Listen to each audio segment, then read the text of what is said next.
All right. And we are live, Roofing on the Rise podcast, an exciting exploration into the ever-growing roofing industry where we dive deep into the latest trends, technologies, and strategies, innovations, and the people that bring the innovations into this wonderful industry. My name is Marquise Mitchell, the Roof Don, and I've got a special guest with me today, Edward Antoni from What You Need Recruiters. Edward, how are you doing today? I'm doing good, man. Good morning. Good morning. I'm doing great. How about Good yourself? morning, brother. I'm doing great, man. This is a blessing to be able to jump online and start this podcast deal. This is going to be the first recorded podcast that is live, as well as the Okay. first one that's actually being published. So after we get done today, I'm going to be stuck in the studio doing a few edits, which is going to be pretty fun. You But say enough no about pressure at all, right? No no pressure. pressure, no No- pressure. So enough about me. You know, this segment is about innovation in the roofing industry, and I really love the way that you bring innovation to the industry. So let's talk about that. You know, you're a recruiter. Mhm. Um, tell me about that. Tell me how you got into it. Well, about 5 years ago, I was actually knocking doors in the industry here in Chicago for Revived Exteriors. It's my brother's company. And I hurt myself a little bit. I couldn't get up on roofs anymore for a couple of weeks, and I still needed to pay my bills. So I kind of pivoted over to the recruiting side and worked for my mentor, Matt Snow, for a little while. Who taught me a lot. I mean, without him, I wouldn't be where I am today. I still speak with him on a regular basis. And I kind of fell in love with the recruiting side. I realized that I love being in the roofing industry, but I also love being indoors with air conditioning. So, I mean, it worked out nicely for me. It was definitely unexpected. I definitely opened my company a little faster than I was thinking I was going to. But sometimes when you're put in a position, you just have to jump in, right? Absolutely. Well, So you know, you have a different approach of talking to people as well as reaching out to them. Uh, tell us about your approach and how you approached me. oh, you want the story of how we met? Yeah, let's do that. So when I first started in the industry, I was one of those spammy people who would, you know, type me, not even know somebody and just jump right into the pitch, which I realize now that when it happens to me, I'm not the biggest fan of, but I still listen at least a little bit. And I did that with you, and you very politely told me to f off. But then about a year later, we were in New Orleans for Win the Storm. Shout out to Anthony Domenico and everybody out there, Mike Martinez and all the guys. Shout out Anthony. Woo-hoo. And somehow I ended up in your limo that you were driving around in downtown New Orleans, down up and down the strip. And yeah, no, at first I didn't realize it was you, and then it clicked. And I just loved the moment when I think it was the next day when it clicked for you, when you reached out and you're like, Edward. So I just wanted to apologize for the way this all started, and but since then, me and you become very close friends. Yeah, it is absolutely crazy how small this world is. Absolutely. I mean, what are the So, chances so of what that year there was at least 5,000 people there? What are the chances of oh me? yeah, What are the chances of me ending up in your limo like randomly? So I mean it's slim to none. I mean, I know we've talked about this 100 times. It's just like I would have never thought that, going through my Facebook messages and responded to someone in s- a nice way, but basically saying, "Hey, listen, yeah, go fuck yourself, dude. Like you are coming at me hardcore. This is not how I do business." And absolutely. then to have you in my limo later on at Win the Storm over a year ago, and then you're like, "Hey, when you figure it out, let me know." And I was like, what is he talking about? What figure what out? But I figured it out real quick whenever I looked at my messages and I'd seen that I was an absolute douchebag. And so I was like, dude, I'm but so sorry. And that was what, 3 years ago? That was 3 years ago, man. And I mean, I came and visited you in Houston after that. I mean, we've been talking nonstop. We've worked together for multiple different companies. I've helped you recruit at. But I mean, one of my favorite things from that is that you told me you learned a big lesson from that when you said when other people reach out the same way, whether you think it's something you need or not, you at least give them the opportunity and give them a moment, right? And Absolutely. that's something that's important. One, you learn the lesson from it, but two, like some people are just starting off and they don't know better. And at the time, I really was just getting my feet wet, and I was just trying to figure things out. And I mean, it was the wrong approach, but at the same time, you have to learn somewhere, right? Right. So I think it was an ample lesson for me as a business owner, as well as a just navigating this thing that we call life, yeah, and being able to realize that, hey, man, you know, these this is people. This is not AI, right? And a lot of the times, whenever we go to our messages on Facebook, we think that it's an automatically generated message that's sent out from a company or a person, which a lot of people do utilize that. I'm not saying that that's a bad thing or that you yeah, shouldn't do that, but it's disingenuine. And we actually talked about this earlier in Bible study, a contractor fellowship. Shout out to Jim Johnson and contractor fellowship. But we were talking about disingenuality, and it's like, if you're not genuine, how does that other person really figure it out? And that's not like, yes, you were very salesy, but you put it at it in a way in which that it was humanly possible for me to understand that I needed your service, but I yeah. was too proud to say, you know what, let me talk to this guy. No, absolutely. My mistake was I just came in straight pitching you. I didn't introduce myself. I didn't try and conversate first and then do my pitch.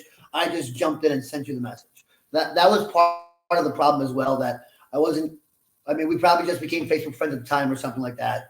And I just kind of, but I was pitching everybody that way, just trying to gain business, just trying to gain some traction. And for the beginning, it did work. It did help propel me a little bit. But at the same time, it taught me a lot on what to do, what not to do, how to do it. I'll still message people sometimes when I see them post, they're looking for something. But before I do, I'll start conversating with them first. How's your day? How's your season going? Like what's going on? What are your biggest downfalls? Like what do you need the most help with? Before I jump into what I do, even though they probably know that I'm going to jump into something, right?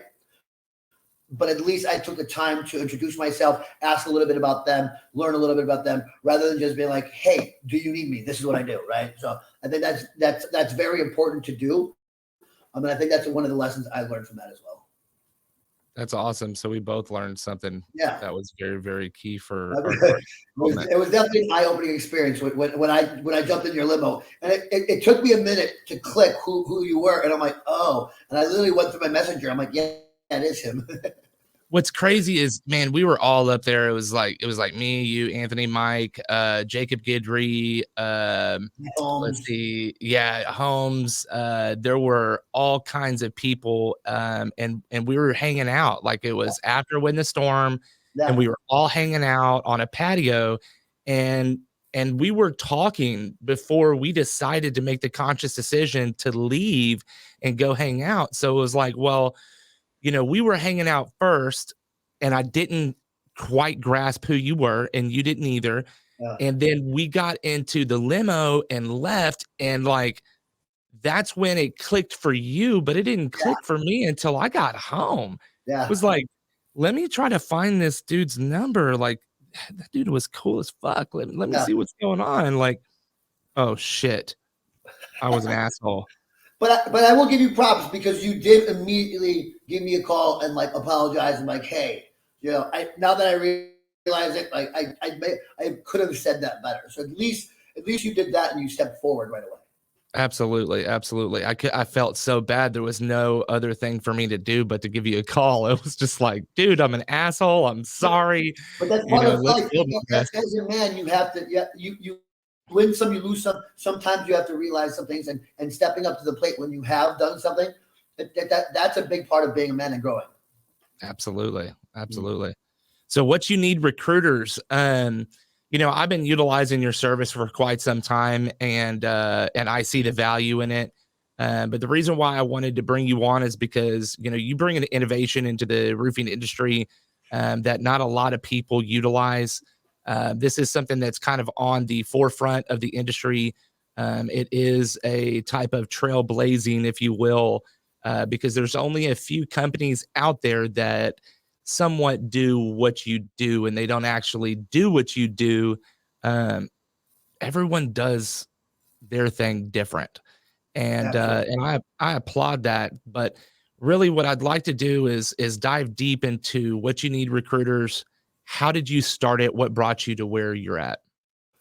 So I was working for my mentor, and at the time, it was a different name, and I expected to be working for him for a little bit longer, so I could learn the process, learn the lesson, um, for a greater amount of time before I opened my own. And he knew from the start when I started working for him that I had a goal, and he was okay with that, right?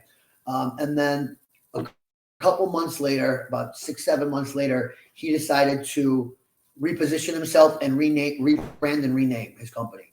And during that period, there was about a 3 to 4 month gap where I wasn't working for him and all that, and I had a decision to make. Do I jump into something different and completely leave us alone? Or do I take that big step and that big risk and open my own? And I decided at that moment, probably I'd rather work for myself. And I knew there was going to be some failures, but those failures are going to be learning lessons. But that's what builds, like I said, character. So I opened up the company, gained my first client in the first 2 weeks, which was amazing. And that was actually one of my long-term clients that without that individual, my company probably wouldn't have existed, because he was working with me for about 18 months right from the start. So those first 18 months, paying my bills and taking care of, the things I needed to do as a man, definitely I gave a big credit to this individual. So, Dude, that's awesome. yeah. Where were you at personally whenever you started What You Need? Um, Honestly, so if you want the truth, I was trying to save a relationship. So, and if you're doing something like that, you're already behind the ball, and it's not going to work out. But at the end of the day, it works out for me in the long term. But I was in a low spot a little bit, and I was trying to regain a grasp on life. I was doing things that I shouldn't be. I was staying out too late. I was partying too much. I was hanging out with the wrong people, and I think that's a big thing that since then has changed, especially like recently in the last year. The most I realized. To surround myself with the right people, the right individuals, make my circle a little bit smaller, will make it more tight knit. And I mean, you've heard the saying, you are the sum of the five people you hang out with most, right? So you want to be around successful people. You never want to be the smartest person in the room, because you always want someone to look up to, someone to ask questions, someone who help build you. But at the same time, you never want to be the lowest guy on the totem pole. So I've always tried to surround myself with the successful individuals, whether it's our industry or not, just people who push you forward and don't doubt you when you have a crazy dream. Like, you know what, I'm going to open my own company. The people who so some people like, you're crazy, that won't work. That's not who you want around you. You don't need negativity, because negativity breeds negativity. You want people who like, okay, this may be nuts, but let's do this. What can we do? How can we push you forward? Is there, that's what I look for in individuals. Is someone who doesn't just pat you on the back, but actually puts forth effort to help build you or push you forward in any way they can, whether it's mentally, financially, whatever it is. I started doing that a little bit more, especially in this last year. So. Oh yeah. And what would you say to people that are looking to start their own business right now, that are watching, and they're in that same kind of boat? They're in that rut where they're trying to fix something in their life, and they're trying to move on to the next level. Well, a lot of people, when they're trying to start a business, it's not procrastination, but they try and perfect everything before they open the business. And in my opinion, don't do that. Once you have a plan and an idea, once you get, now I'm not saying like right off the bat, but once you get everything set in line, start there, because no matter what, there's always going to be issues. There's always going to be problems you're going to have. And the easiest way to learn from them is by doing them, right? Right. So what was that saying? In school, you learn a lesson and then take a test, and then in real life, you get tested and you learn a lesson, right? So that's basically the same thing with business. You get tested and then you learn a lesson from it. Like, if I fail here, it's not a failure. It's just one more way I learned whether not to do it or how to twist it, right? So that's a big thing I learned as well. Yeah. Wow. That's pretty wise. How old are you? Me, I'm 38. 38. Yeah, Pretty I'm wise words right give or there. take. So anyone watching, I'd encourage you, pick up the phone and add Edward with what you need recruiting. Definitely want to add him to your wheelhouse. Um, so let's dive deep into what you do for business owners. Do you do it for just roofing companies? It's What you primarily need recruiters and solar, yeah. recruiting platform, but what does it do and who does it service? So I primarily work with the roofing and solar industries, door to door knockers. I do 1099, I do W-2, I do all of that. So whatever the need is, I help guide the individuals as well. And one of the things that at first I used to do is I would take any customer because any money was good money in my eyes. Now I've learned something that that's not always the case because you need to find someone who has the right processes in place because onboarding is just as important as recruiting. If you don't have the right onboarding and training in place, and I bring you 10 guys and none of them stick, what does it matter? Right. Right. I would rather have your onboarding all that right. You set you up with 4 or 5 guys, you'd be able to put enough time in for each individual, train them correctly. If you lose one, at least you have four individuals who are trained fully to the full extent they're supposed to, rather than if you have 10 guys, you're only giving each one so much time because you're spread too thin, and then 5 leave. Well, now you only have 5 half trained people. Right?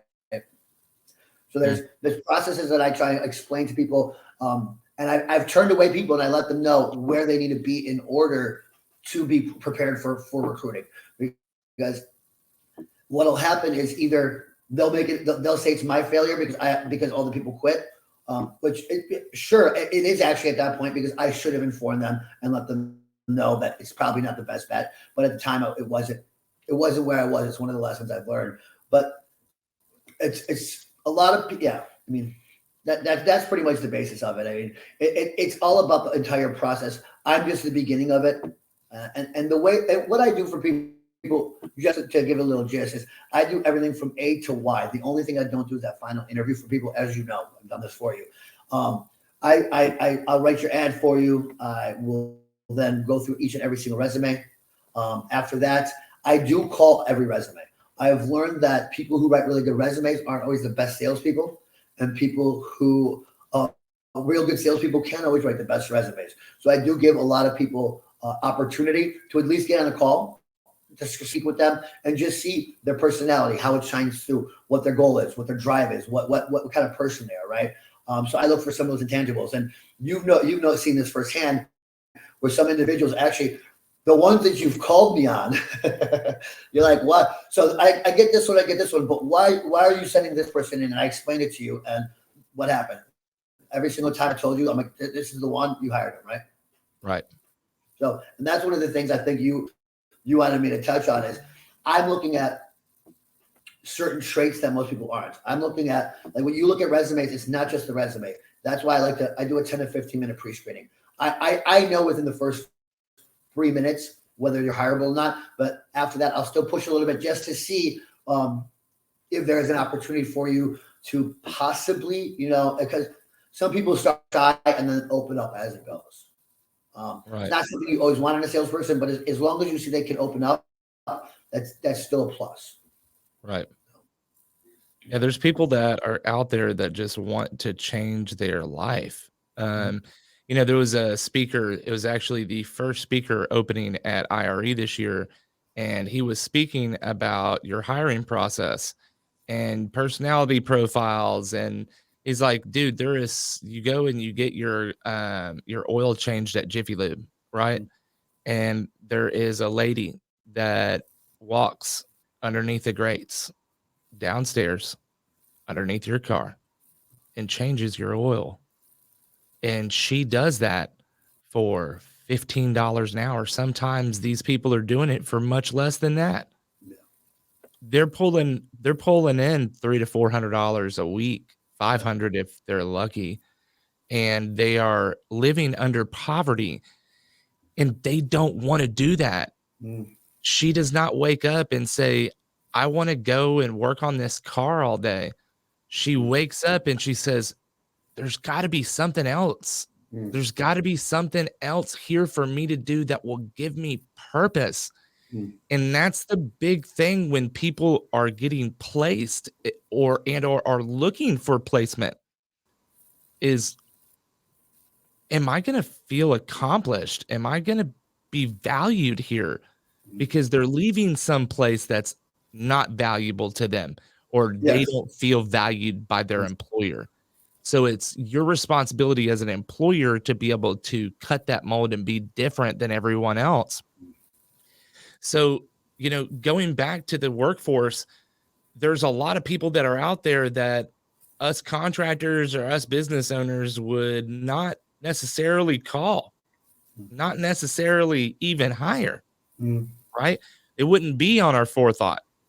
Mm. But whenever you run it through some of the algorithms that you do, as well as some of the qualifiers that we put on, we were just talking about this yesterday, personality profiles, as well as your hiring videos. Are you putting on a photo of you and your team on your hiring ad?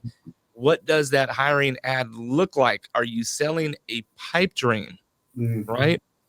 And so these are a lot of things that I've been able to learn about you, but the listeners don't necessarily know.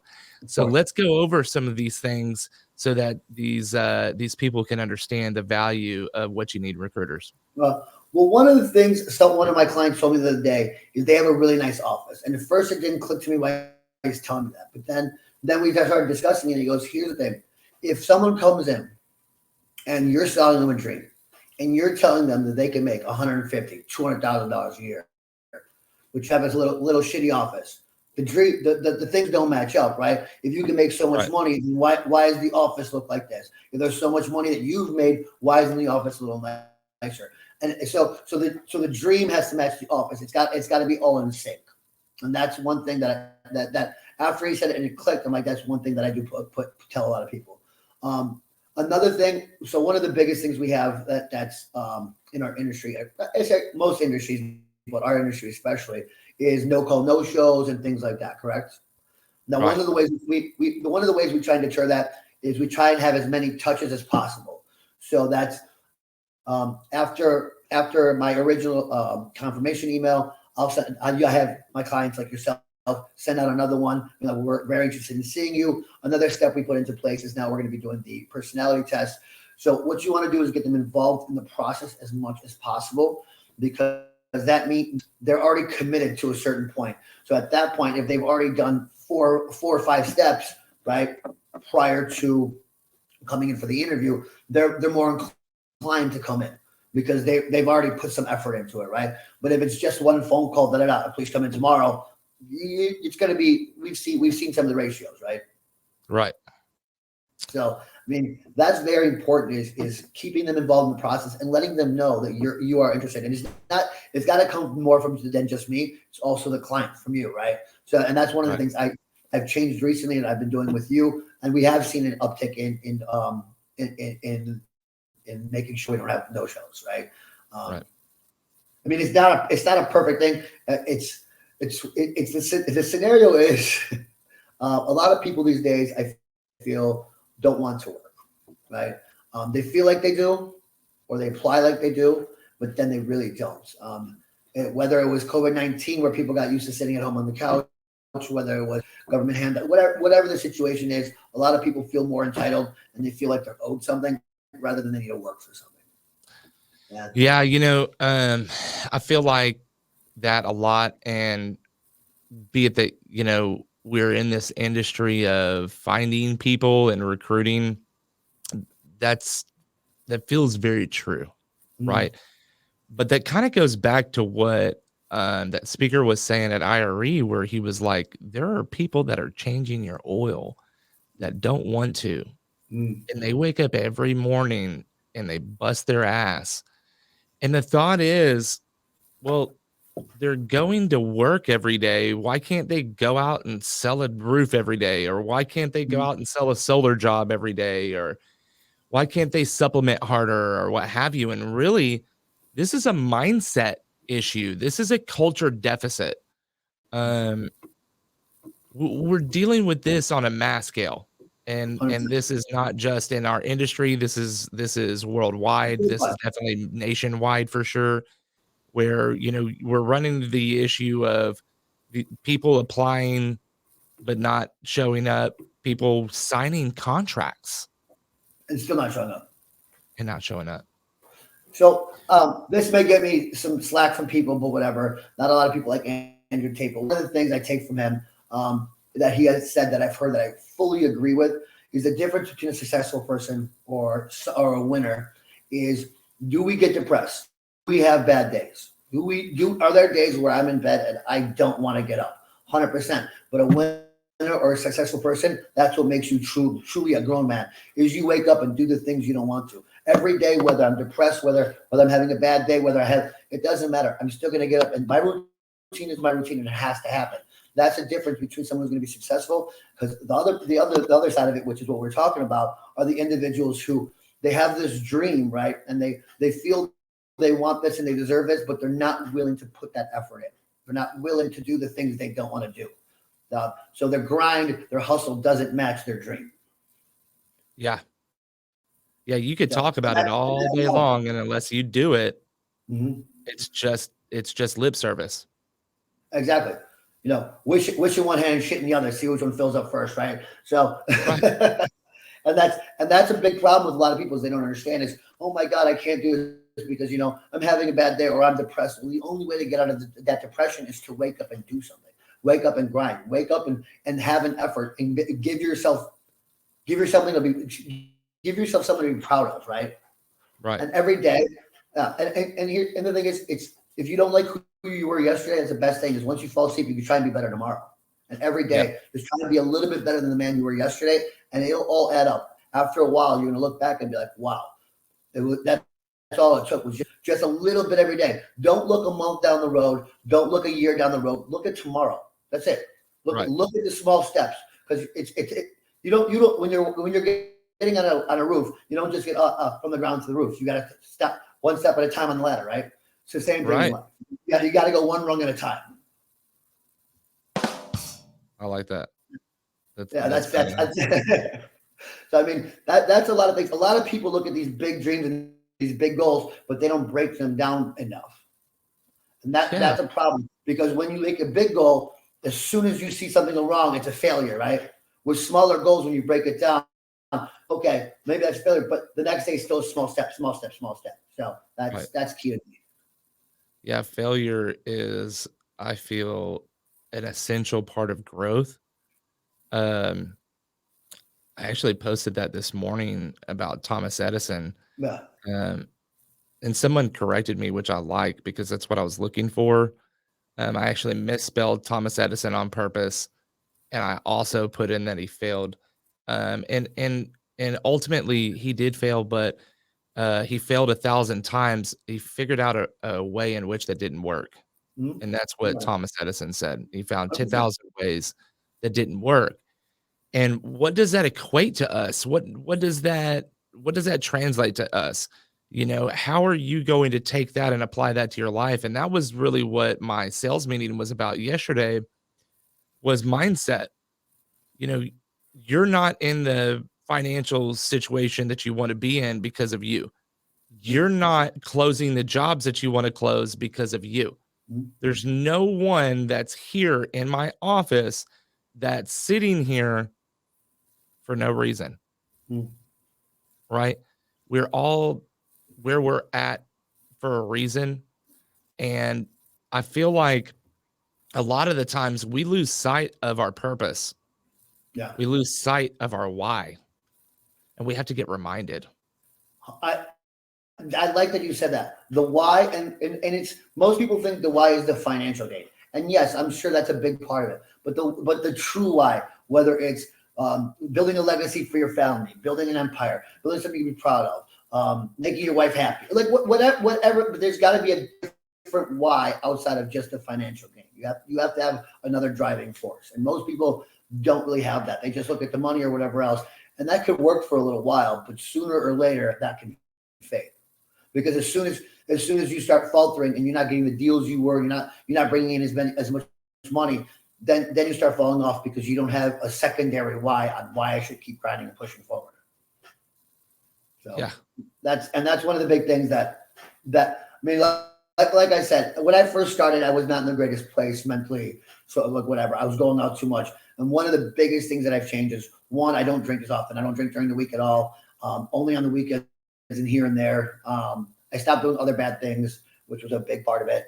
I found a great girl, and that's another big thing. Found someone who's supportive, and she's an attorney, so that everybody she's around is always high level. Which when I go through, I now have to step my game up to their level, right? So I don't feel like I'm the lowest rung on the floor. So for me, that's been. You didn't just find the right girl. You got married, right?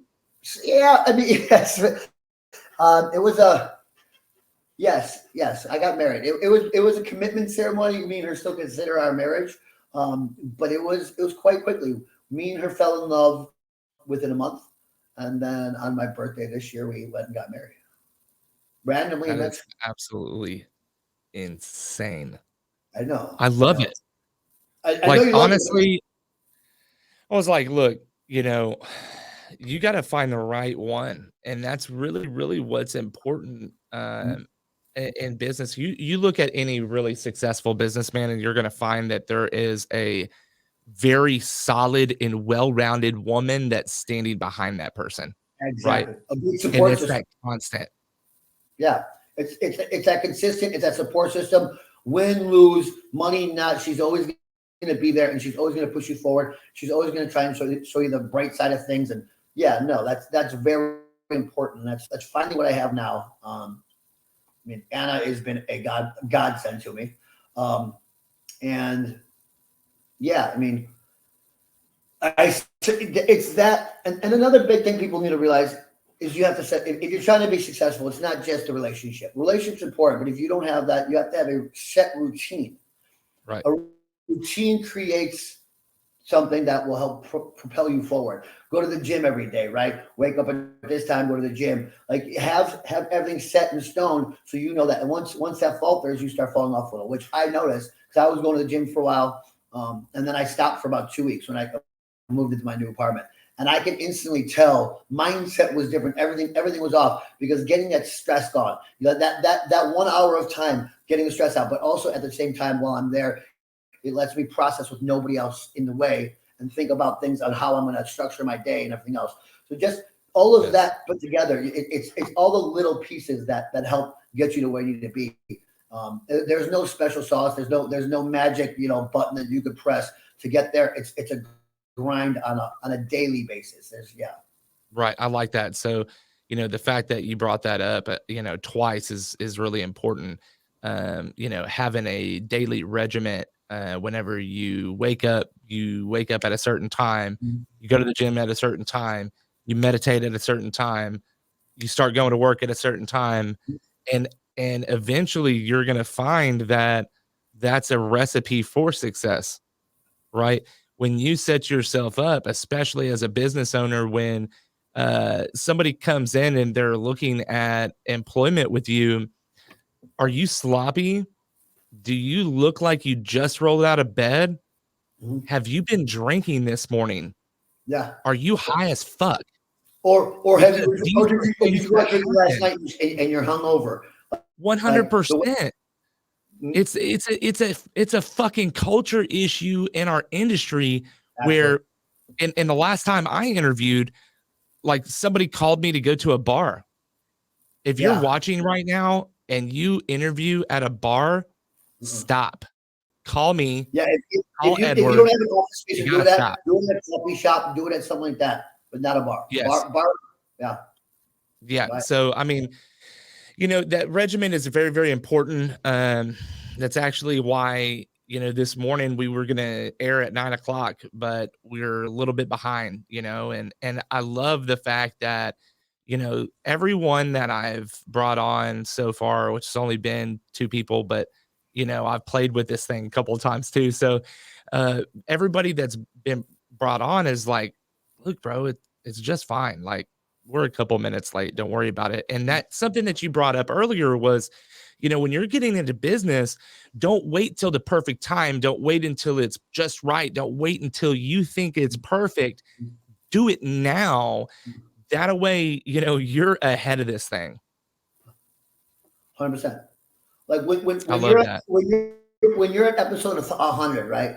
You're gonna look back at this and you're gonna be still proud of it, but you're gonna see such a big difference in quality and all that. But the only reason the quality is so great at episode 100 is because you did episode 1, 2, and 3 the way you did, because there was those learning lessons. That's that learning curve. Without that time spent, like we said, they're not called failures, but at the same time, with mistakes, you would have never gotten to level 100 or episode 100 and binge and had that clean cut episode, Yeah, absolutely. I mean, I watch these podcasts and I'm like, dude, there's no way. Like that is my goal. My ultimate goal is to be able to provide great content for people to be able to see and learn from.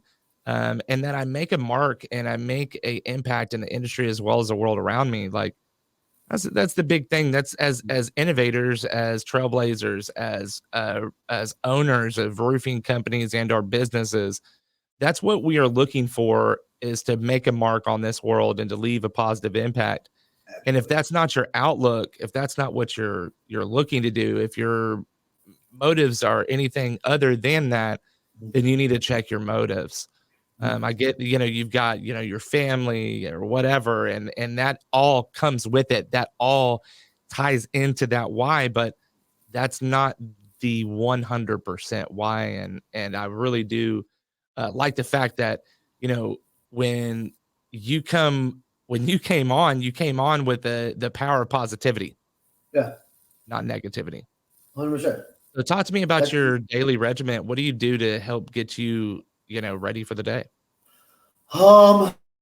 So I am not a morning workout person. I'm an evening workout person. So in the mornings, what I do is I'll get up between 6:30 and 7.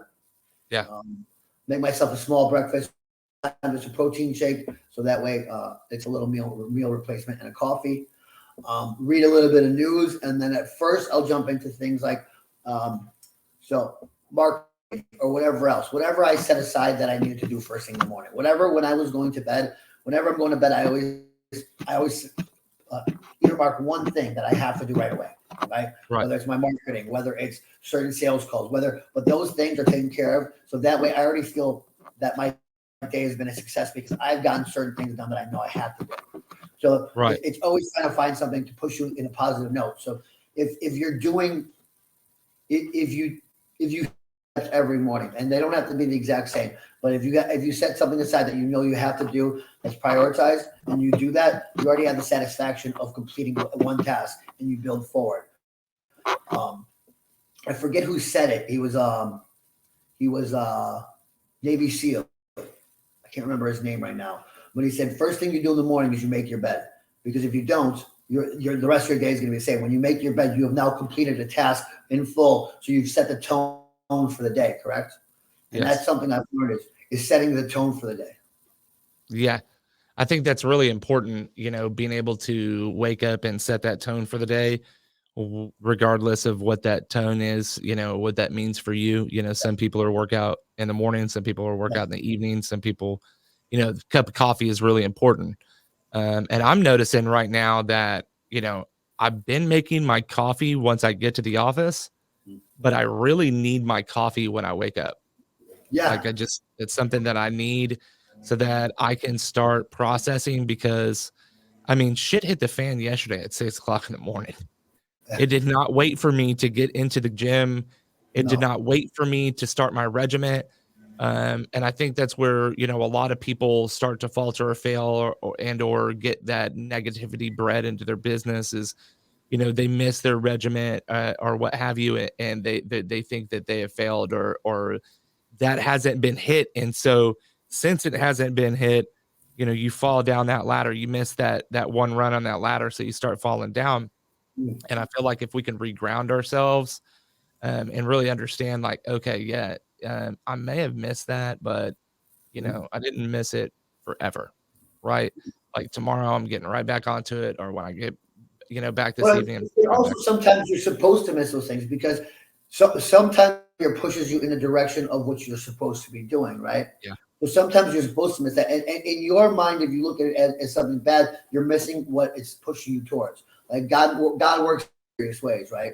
There's 100%. certain, like God will push people out of your life, and you think it's so bad at first, I can't live without them. But then you realize what the lesson you learned is and why they were pushed out of your life. If they were toxic or whatever, or they were just holding you back. And sometimes you don't see it for a couple months down the line or a year down the line. You don't see the exact reason, but it all has a purpose behind it. So let's get off of the subject of roofing and business. Let's kind of relax for a second and just kind of talk.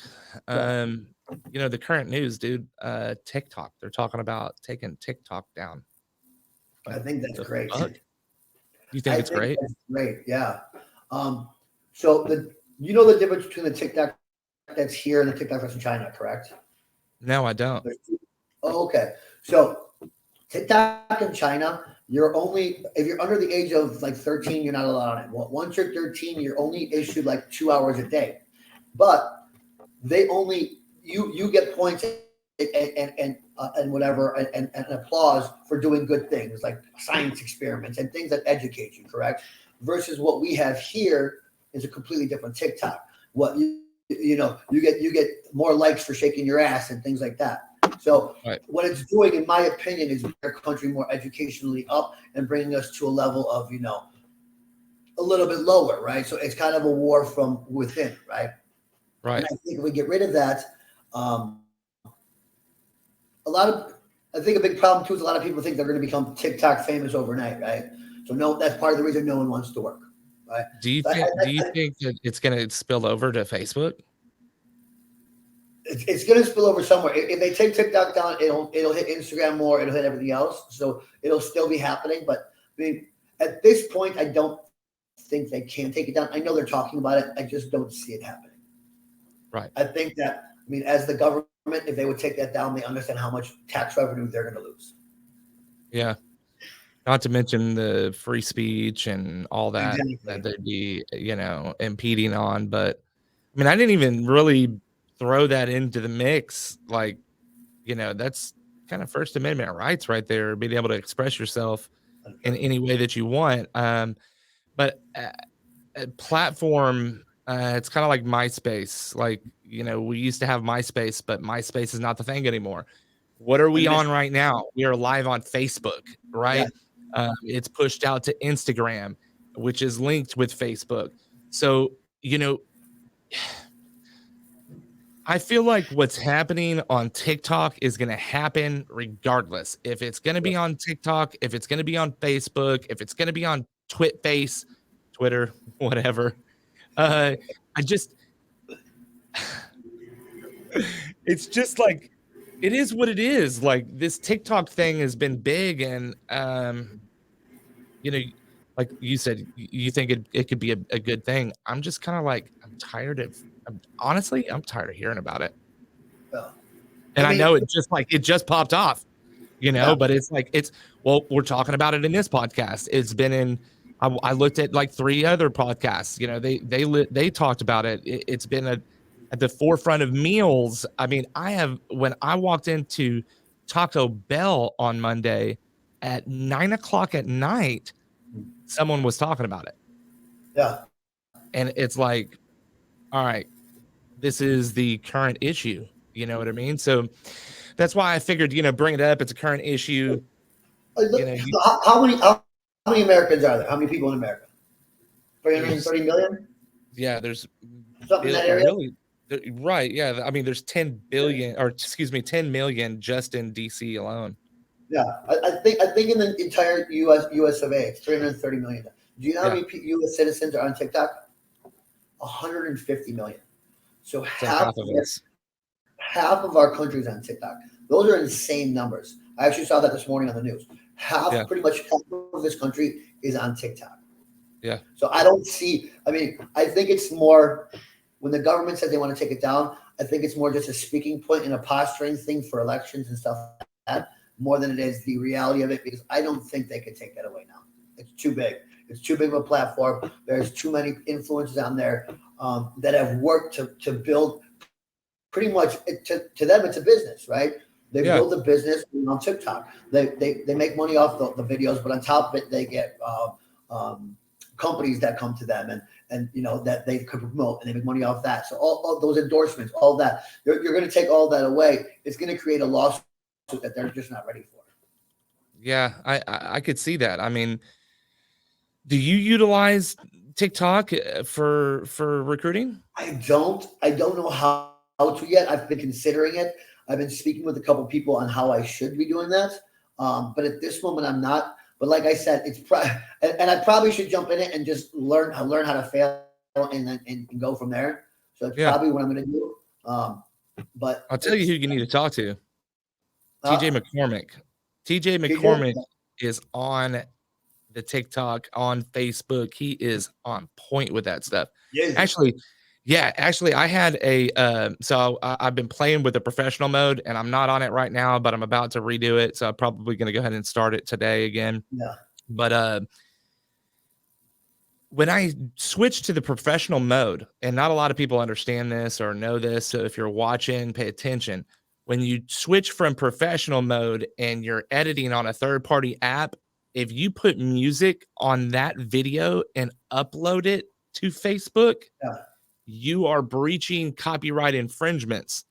I did not know this until I got nasty grams, 2 of them from Sony.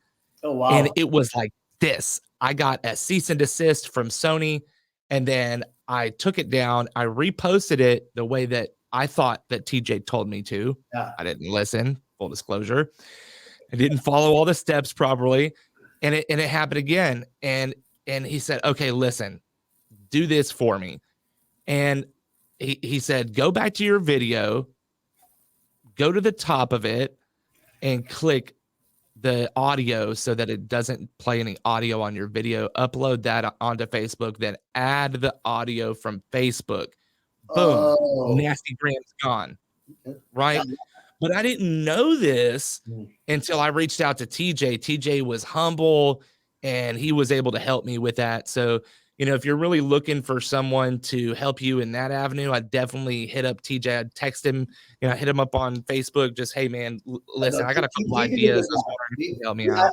We haven't met, but we've spoken a few times on Facebook here and there, and he's always been very down to earth and very welcoming. So, guy is very down to earth. I'll be honest with you.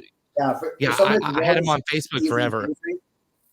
For him being as large as he is in the industry, that's amazing to see that he still has this civility and this down to earthness about him that's almost welcoming. Like 100%. He wants to help people. As long as you actually want help. Like, and I think he knows how to differentiate from people who are just asking to ask, or someone who's actually interested in and wanting to progress and learning.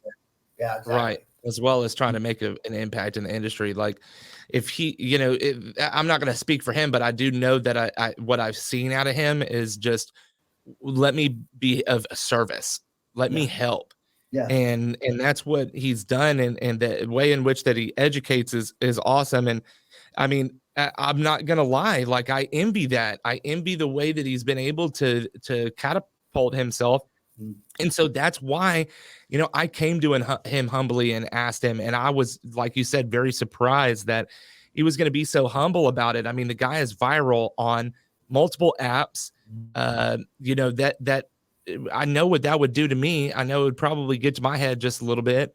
And so, just knowing from our initial how we met, like, I know that'd be kind of crazy. So, whenever I met him in person at IRE, nothing changed. So it wasn't like, the person that I talked to online was anything different. And that's what I really, really enjoyed about that. He gave me some Rufar socks, which I think I have on right now. Really comfortable socks. And so, he was able to really help me with that. And then it's like, he's gone. And it's because he's so content driven. The guy is just on point, and he's always moving constantly on the innovation. And I think what's pretty interesting is his take on Win the Storm. I don't necessarily agree with it 100%. I met you at Win the Storm. I met a lot of people at Win the Storm. Shout out to Anthony Del Medico and the Win the Storm team at Storm Ventures Group. You guys have been real heavily influential in my life and a lot of business owners' lives in the future, in the past, as well as I'm sure you're going to help more people in the future. And one thing that I want to point out is that a lot of people in this industry, they were formed and met at Win the Storm. True. So attendance was low this year. Who gives a fuck? It is what it is. Yeah, there was a lot of factors that played a part of that. I mean, there was a huge storm in Dallas, Fort Worth. So you got to remember, Dallas has a lot of roofing companies, right? So there's 100%. A big chunk who didn't come from that. It was a lot of factors that went into play. And so what if the numbers were down? But there is also that other take of that was still great. There is that devil's advocate or that other take of we've got to make a change in this industry. And that has a lot to do with the attendance, I feel. I mean, IRE had 20,000 people in it. You could feel the energy. You could feel the heat, the body heat off of each other as you're walking around. It was definitely something to behold. Yeah. And that's another thing that with Win the Storm, you got to remember, it was 1 week after IRE. And not 1 week after IRE. 2 weeks back to back away from their company, right? 100%. So, a lot of people went to IRE. That's why I couldn't go to Win the Storm, because I was already dedicated to IRE, and I had already said that I was going to go to IRE last year, so I wasn't able to go to Win the Storm this year. Yeah. And I feel like that was the case with a lot of people, but like the breakout sessions, the content that's produced from Win the Storm is very, very important. But I do get the side that TJ was talking about with, being different and breaking the mold, right? Like it's been pay to play for way too long. Wow. But these pay to play conferences are essential. So whichever side of the coin that you like to flip it, SVG is relevant and SVG is going to be here because of what they represent and what they do for contractors.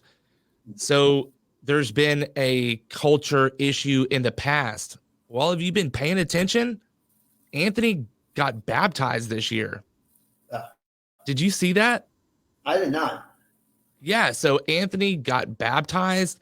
I mean, and a lot of people are moving to faith right now. Like it's something that if you pay attention to everyone, the roofing influencers, like you're going to see this, like people are moving to faith. People, Alcoholics Anonymous and or sobriety is becoming a fad. It's becoming a thing.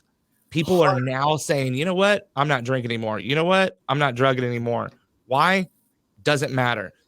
I'm going to be better at me. Yeah. 100%. What do you think about that? I know a lot of people. I mean, I haven't fully gone that way. I've considered it, but I've definitely cut back a lot. But I definitely know a lot of guys. Sam Roof. Do you think it's beneficial? Yeah, it's of course it is. 100% it is. I mean, it absolutely is, because I think if you didn't drink, the longer you're sober, the longer you have that, the more clarity of mind you have. So what happens is when you drink or whatever, let's call it on the weekend. Let's say I have a heavy night on Saturday. I'm still recovering on Monday, right? So I'm not fully there until Tuesday or beginning of Wednesday or midday Tuesday. Right. So now I've lost a day and a half of not full productivity, but of things I could have been doing better or more efficiently, where I could have gotten more done. Right. Yeah. So then you're playing catch up almost when the middle of the week comes. But if you're not drinking at all and you're fully sober, you're always on point. Right. You can wake up 100%. Earlier. You're not groggy. You see things differently. You're more. You pay attention more to what people are saying. So when you're hungover, you're thinking more about the headache and everything else and all that. How do I get through this? Yeah, exactly. Like you're not fully paying attention. It's like, okay, I have to be here, but I'm not here. Right. Well, and I see that. That's why I don't drink during the week. Most time, I mean, I try not to. I'm not going to say I don't always, but I really try not to drink during the week because I want to make sure I have clarity. I want to make sure that I work at 100%. I never want to be playing catch up, because playing catch up is never fun. But I mean, sometimes you have to. I mean, you know me. You've seen how late I work. Yeah. I mean, there's been days. I'll be There's been days getting I was emails at like 10:30, and I'm like, yeah. are you seriously setting up appointments at 10:30 at night? But they show up. Not all of them show up. So like Yeah. that's something that I'm gonna address too. It's like, what you need recruiters, definitely not a perfect service. Not everyone's service is perfect. Everyone has to be tailored to you. So if you're out there and you've been listening, you're like, man, this dude Marquise has been puffing this guy up all the time because he uses him. Dude, don't take what I have to say. Contact him and see what if it fits you, because it may not fit you. If it doesn't fit you, he's got other people in his wheelhouse that he will refer you to. I 100%. know this to be true. Oh, 100%. If I'm not going to fit for you, but I feel somebody that I know that is, like I said, Max Snow is one of my biggest examples.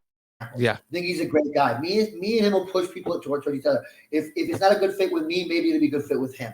I know there's a lot of great guys out there. There is also some scammers and that do make it really tough for us, because a lot of people look at us, whether it's the marketing guys or the recruiting guys. There's a lot of scammers out there who put a bad taste in people's mouth, and then for people like me who actually work my ass off, who do everything I can. When I screw up, I admit my fault, and then I work harder for you the next week, right? Yeah, actually, I've seen you fly into a location because they weren't happy. I know that you flew into Houston for a multitude of reasons the last time. One of them was to fix things with my boss too. So, you were fixing things with my boss, which really was short-sighted thinking. But either way that you look at it, you didn't say, hey, listen, your boss is wrong. You said, okay, listen, I need to fix this. And I think the only way to fix this is to fly in and fix this in person. And that's what you did. And I really do tip my hat off to you, because you did that more than one time. You actually left here and flew somewhere else to help out in that campaign, to make sure that client was happy. And I feel like that really, really does separate you from everyone else. I flew out to, I went there to, sometimes when I go, when I send a lot of qualified candidates and I'm not seeing hires, it may not be on my end. It might be part of the process of the hiring. So I went 100%. There and I sat down with the office manager, and I found out that her first interview she did was only 10 minutes. Now, I don't care how much you want this job for this company. If you sit down and your entire interview is only 10 minutes, you're not taking that job no matter what. So I went through and I let her sit in on 3 or 4 of my interviews. I printed out 2 different a list of questions for managerial, a list of questions for salespeople. I told her these are the questions, and every interview has to be almost the same, because you have to judge people on the same exact criteria. If you're switching your questions on every interview and doing things like that, then you're not judging on the same criteria. Everybody's going to be judged exactly the same. And there's some things that I'm implementing soon that I've learned from other people in the industry that I really like. There's going to be a point system. There's something maybe we'll speak about later on, but it's a point system where you put out, the 5 most important things that you feel you need in each one of your candidates, right? And when you go through the interview, when it's done, let's say you do it and somebody else, right? When you're done, you do a point system. So now everybody's judged on that same point system. Yes. Right. And that's uniformity of interviews, uniformity of how you do things. That's going to be the most key important thing. So I like that. Well, Edward, I appreciate you coming on with us. It's been awesome. It has been real. If you have been watching, I want you to understand one thing. This is not anywhere close to perfect, but we're trying and we're going to get through this. My name is Marquise, the Roof Don with Roofing on the Rise. I appreciate you joining me. Until next time.